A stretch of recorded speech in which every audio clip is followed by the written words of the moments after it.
Good evening. The community of Port Alberni is grieving a longtime advocate for seniors and the homeless tonight after a deadly crash on the Malahat. 76-year-old Terry White died in the head-on collision. The popular man served on several housing and wellness committees in Port Alberni and was named Citizen of the Year in 2002.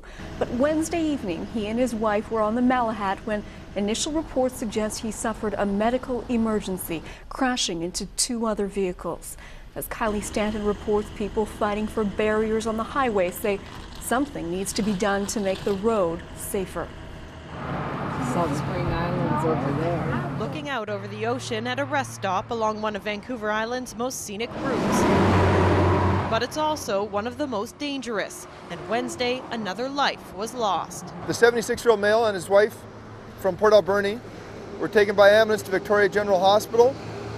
Unfortunately, while at the hospital, he passed away from his injuries. His wife remains in Victoria General Hospital. Just before 5 o'clock near Split Rock, Terry White drove across the center line, sideswiping an oncoming van, then striking this Honda Civic head on. With the force of the impact, the car ends up teetering on the meridian here.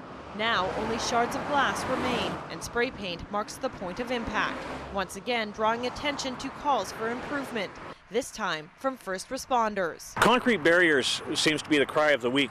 Where that crash happened by Split Rock last night, barriers there would have kept the vehicles in their own lane.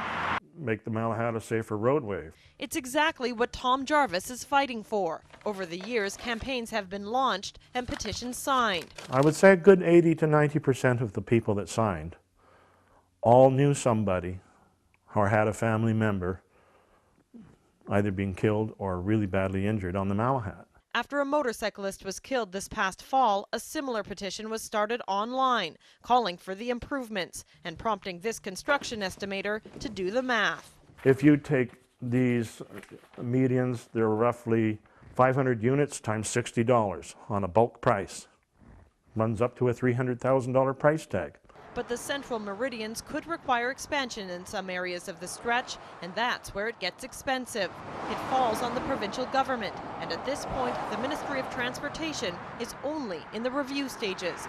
Findings are expected to be released in early spring.